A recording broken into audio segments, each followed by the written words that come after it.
Let's speak with this fellow here. His name is Gravo. How are you doing? Well, since I stopped working in the mine, I can't really complain. And where do you get your ore from? I help people who have problems. If you get into trouble with influential people here, I can help you sort the thing out.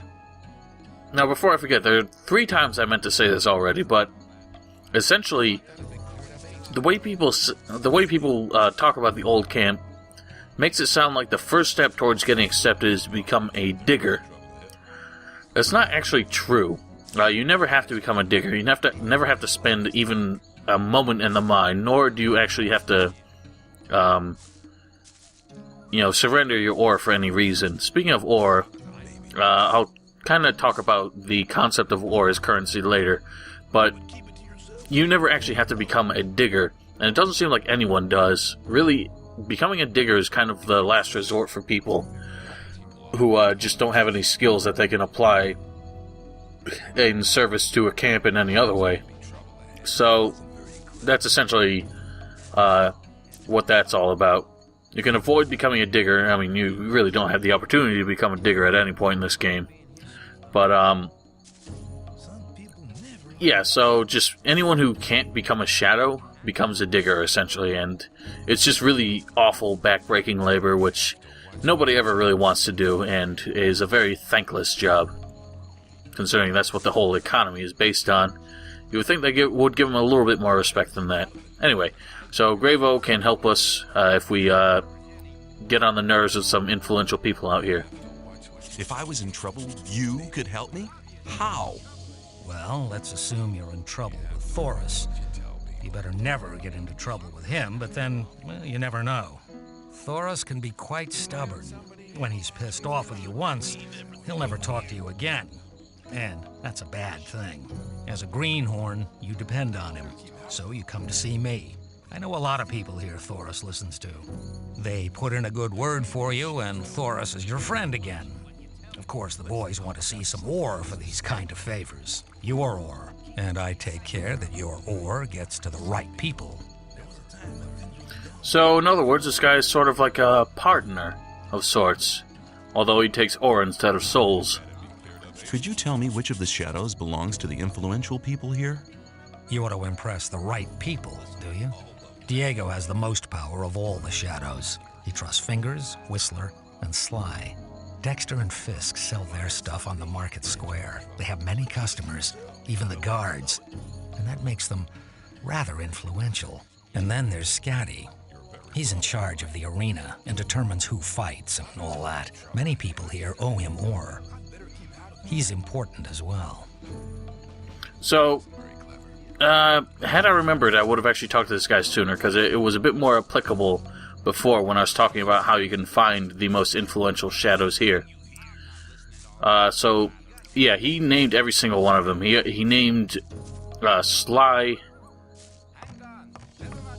Fingers, and Sly, Fingers, and Dexter, who Grimm had already mentioned, but also Scatty, the owner of the arena, and Fisk, who's a merchant, and also Whistler, who's just kind of useless, as far as I can tell, but so is Sly, for that matter.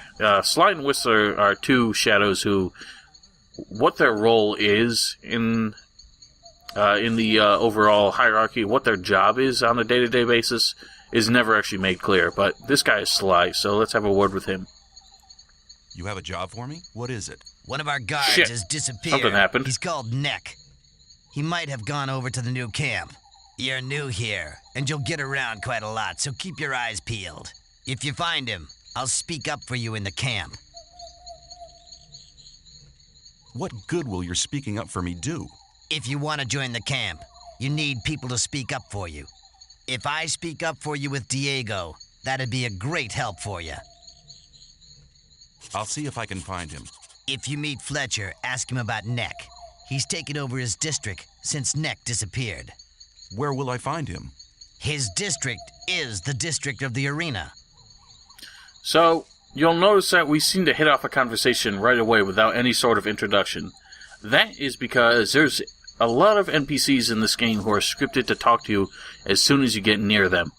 He is one of them, and if you ever preempt these NPCs by talking to them before they engage you in conversation, you skip past that introduction, and it gets a little awkward. We had seen it in the arena when I got near the gladiators who I was trying to fight with. The fight would not start until they talked to me, which meant if I talked to them, it wouldn't trigger the fight, so I had to step closer to them so that they could trigger the fight with me. Same thing with Sly. Watch what happens if I just take a little step closer. New here, are you? I don't know your face. I'm Sly. I have a job on offer for a newcomer. And there you have it. Since we already had that conversation, that's kind of pointless. So, Nick is a guard who is guarding the arena district. We hadn't met him before, but we'll swing by in that area again. Now, for some reason, the music triggers aren't working the way that I expect them to. Certain areas, only the front gate seems to have a consistent music going, but at night, all the other areas seem to lose it. I'm not really sure what that is. I never noticed that before. Maybe I just wasn't paying attention, but seems like a bug to me. And once again, since I've had so many crashes just trying to sleep in the past, I am going to save every time I go to take a nap.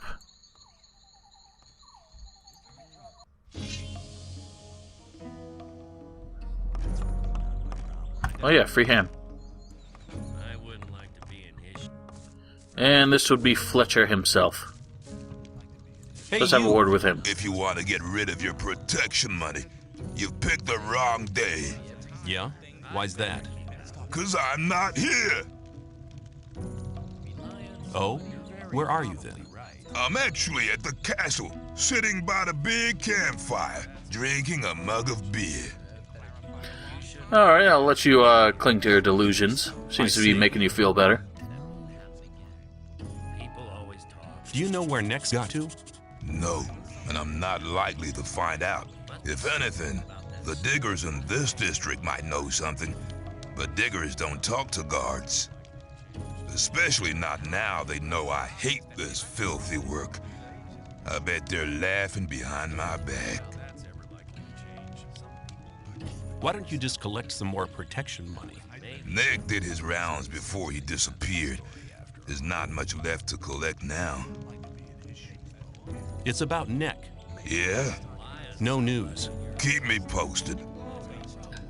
Now, yeah, he tells you that the diggers around here might actually know something. I, for the longest time, didn't really know if that was actually true, because I talked to all the diggers and none of them had anything to say about Nick. And by the way, you can cook meat here. Any of the raw meat you pick up from animals, you can cook to make it even more potent as far as health restoration. I'll talk about that in just a second. But yeah, Nick and Fletcher. Fletcher says to talk to the diggers about where Nick might be. Truth is, only one NPC here has anything to say about Nick, and we've already talked to him. It was Snaff. Snaff says that he sent Nick out to find some mushrooms, and that he never returned. So that is your only direction to find Nick. And we'll kind of loop back around that way. There's nothing else in that direction until we meet an NPC who I kind of want to save for last. For no particular reason, but that's just how I want to do it. So let's swing back this way. I'm kind of surprised Mud hasn't made his way back. He might have disappeared forever. Either that or he's still stomping about in the castle up there. Now, it's of course interesting to note that you cannot get into the castle. Here's what happened if you would try. Hold it! What's up? You can't go in the castle. Beat it! Yet they had no problem letting that fucking little weirdo inside. I don't think any of them really wanted to touch him. That was probably the problem. Alright, so... Oh, you know what? There was someone else I wanted to talk to over there. But whatever. We'll do that when I wrap back around. Now get ready for one of the more amusing little side characters. How often have I told you bastards not to run through my hut? What's your problem? Leave me alone, man. Everyone's a problem with me.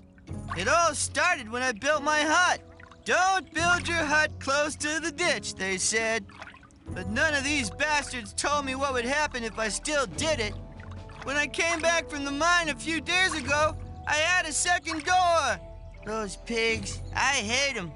I can't tell you how much I hate them. Now everybody runs through my hut. Every idiot. What a shame. So, those of you who have played Risen 3, but not the first Gothic, might notice a bit of familiarity there, and with the character Mud as well. Yep, those were little throwbacks back to the glory days of Piranha Bytes.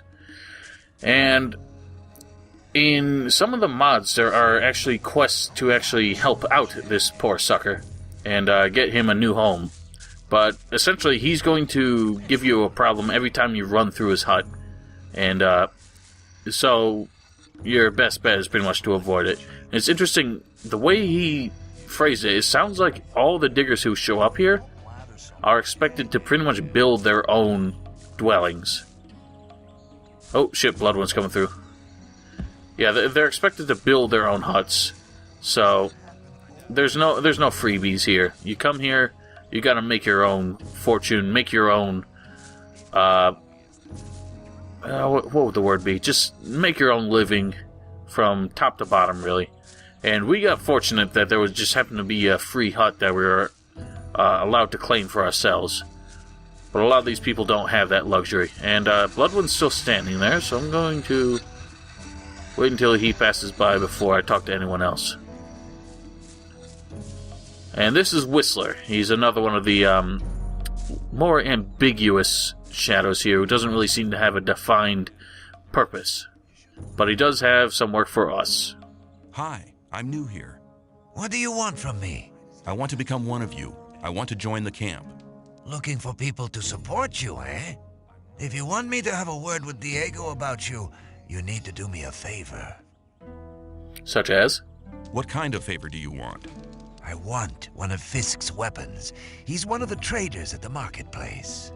You won't sell it to me. It's a broadsword with ornaments. I'll give you 100 ore to collect the weapon for me, but don't tell him about me. Why won't he sell the weapon to you anymore? We had a little argument. And? And that's all you need to know. Did you ever consider that I might just run off with the ore? Don't forget, the colony is small. If you run off with my ore, I'll find you. Now, I've never actually seen if that's true. I've never held onto the ore long enough to see what exactly Whistler does if you take too long. But that's essentially the gist of it. If you take the ore or the weapon and never give it back to him, he implies that he's going to make you pay for it. But either way, you don't get his approval to join the camp, so you have to bear that in mind. Okay, give me the 100 ore nuggets. I'll get the thing. Here you go. Come straight back to me. And be careful that you don't actually accidentally choose the option to give him the ore back. So if you do that, you never get a second chance. And this would be Fisk sitting right here. Hey, man. I'm Fisk. Hey, man. I trade goods of all kinds. If you ever need anything, you're in the right place here. Oh, and what can you get from me? Have you got armor for me as well? Well, I'm sure that I can satisfy you. So what he's got is pants. And that's what he calls armor. So you can get either the light digger's trousers or the regular digger's trousers. The regular ones are slightly better for twice the money, and the light ones are not that great, and cost a fair bit of ore for what we've got at the time. And that's kind of always been the way of Piranha Bytes. Armor is generally kind of more of a status symbol. It is very important that you get the best armor that you can possibly acquire, but for the most part, armor is not something you attain early in the game.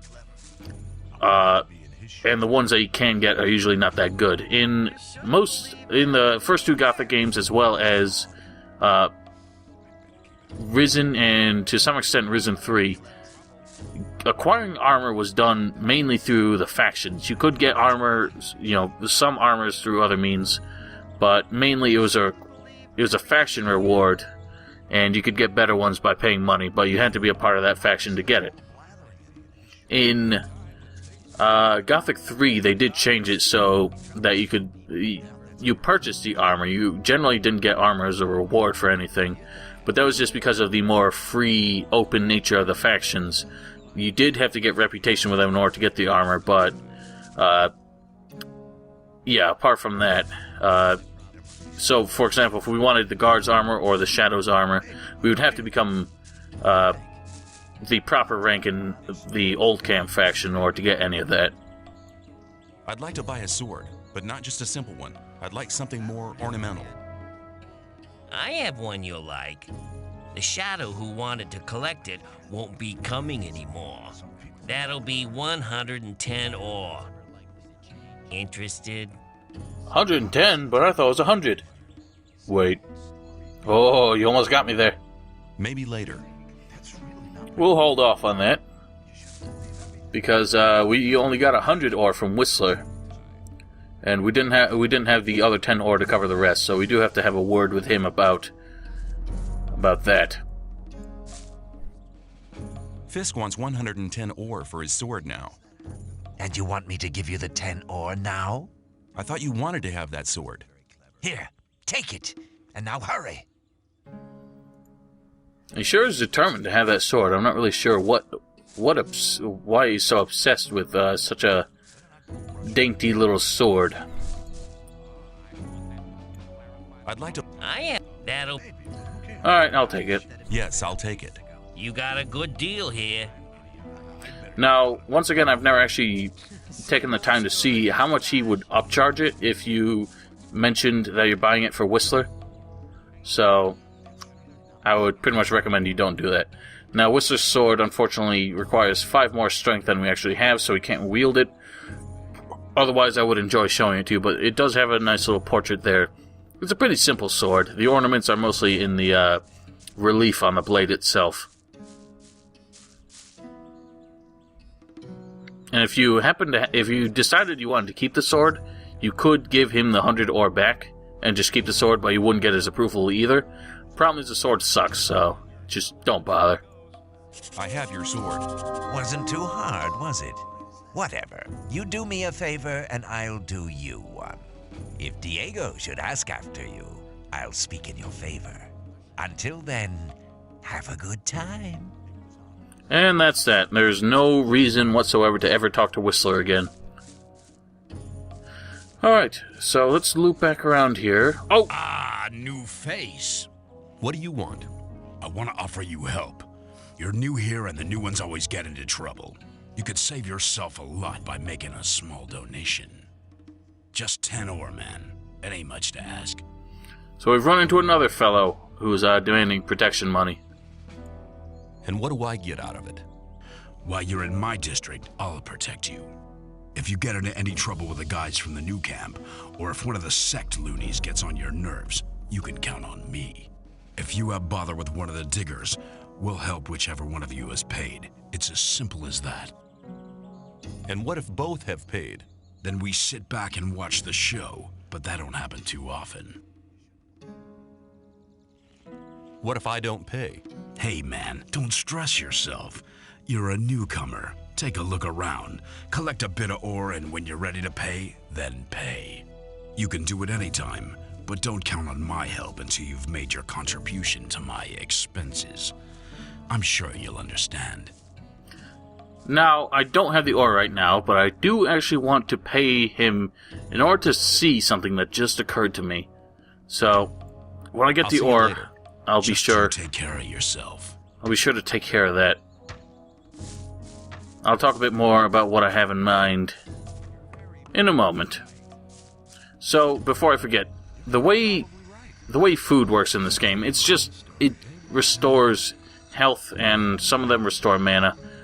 Pretty basic. Yeah, that's the gist of that. There are a lot of different kinds, all with different values in how much health they restore. Unfortunately, Bloodwind's back. I wanted to talk to the guy standing next to him, but maybe while we're talking to him, Bloodwind will disappear, because I don't want to talk to him now.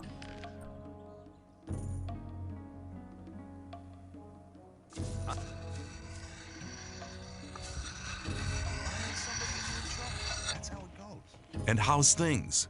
There ain't enough room in this camp for the two of us. Pardon me? If it was up to me, you wouldn't last out here for long.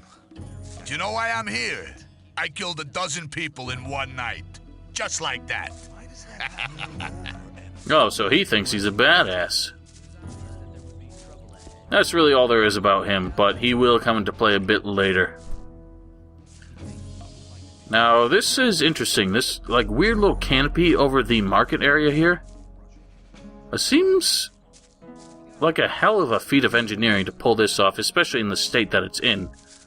There's not really a whole lot of support for it. What the hell's up with the camera? Oh my goodness. Not sure what happened there. Yeah, this whole thing seems very, a bit ramshackle, really. I wouldn't really trust standing on it for long, but it also seems a little too elaborate and costly for the function it serves. I'm not really sure why they bothered. Here's another, The sleeper be with you, stranger. I'm here to guide you onto the right path. Now, I was about to call him a novice. He's dressed like a novice from the camp, but his name, Baal, or his title, Baal, implies that he's actually a guru, which is one of the spiritual leaders, sort of one of the teachers. So, it's interesting that he has that name, but he's not dressed like a guru. And which is the right path? The path of the sleeper. He alone has the power to set us free. The gurus are preparing a great invocation in our camp. They want to get in contact with the sleeper. So far, he's just talked to us in visions. But now, it's time to get in touch with him. We'll need as many supporters as possible for that. By focusing our spiritual power, we'll get through to him. Our camp is some distance away, in the swamp. I can take you there, though, if you want. So this is the fellow who will guide you to the swamp camp if you decide you need an escort or you just don't quite know how to find it. And it just occurred to me, maybe he's called a Baal, but just like a novice, it's possible that in order to complete their ascension to Guru, the novices are sent out into the world to try and collect new followers. So the ones here that are called Baal are probably novices that are trying to become gurus. And that's not to say that there are never gurus outside of the swamp camp, because we do meet one in the new camp, and we'll worry about that when we get to it. But another thing, while I'm on the subject, Gore Hannis, the gladiator, the term Gore is a title. Or, no, it's not Gore. Kor. Kor is the title for the Templars, who are the more militant arm of the swamp camp.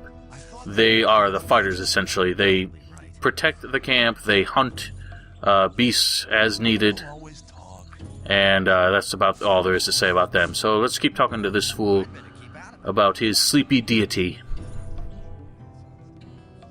And we're getting serenaded by this fellow over here, isn't that nice? Who's the sleeper? The sleeper speaks to us through dreams and visions. He has been leading us ever since he first made contact with Iberian 5 years ago. All the followers of the Brotherhood have renounced the three gods. We pray only to the sleeper for salvation. Salvation from what? From this goddamn place, of course. The sleeper will show us the way to freedom. And that's the first mention of the three gods of the Gothic universe, which are, they haven't been named yet, but they are Enos, Adanos, and Beliar. We'll learn more about them when the time comes, but they're the three gods who are widely recognized by the all of the world that we see, really. But this swamp camp believes that those gods are false and have chosen a new god to lead them to salvation. What did the sleeper tell you? He guided us to the swamp, to the old temple ruins. That's where we built our camp. He gave us independence. None of us need to labor in the mines. He showed us what swampweed can do. We sell it to the other camps, and in exchange, we get everything we need. And he gave some of us the gift of magic. Of an old and powerful magic, which is different from the one the magicians of the realm use. Tell me about the magic of the sleeper. This gift enables you to control things with the power of your mind. Only the gurus of our brotherhood have been initiated into the secrets of this magic. Now, it's a very important distinction. The magic that you can acquire through joining the swamp camp is very different than the magic you end up using with the other two camps. The fire mages and the water mages do have spells that are independent of each other, but you can use them regardless of which faction you join. And that's also true, technically, of the swamp camp. It's just you are far less likely to obtain those spells if you are not part of the camp. So, that's the gist of it. I'll talk more, of course, about the magic of the sleeper when we are in the appropriate setting. What would be the benefit of joining you? Maybe you're one of the chosen people who received the gift of magic from the sleeper. Or you might obtain the highest honors and become a Templar. Only the best fighters among us can obtain that position. If the sleeper is with you, you can even combine both. The best of the Templars receive the gift of magic as well. You see, our brotherhood has a lot of possibilities for you. You should be aware of that before you decide on joining any other camp. Now, the Templars are the ones who can receive magic, because if you join the swamp camp, you're becoming a Templar either way, because it is not possible to become a guru in that camp, which is a bit unusual. I'm not sure why they did it that way. I think they might have just run out of time to actually write that in, but it's the only camp where you cannot become a dedicated magic path, but that doesn't mean that you have to become a really exceptional fighter in order to join the Templars and get access to the magic, so it really doesn't matter. Take me to your camp. I want to have a look at it. Very good. I'll go ahead. Follow me. Fuck, I didn't want to do that. Alright, well, shit.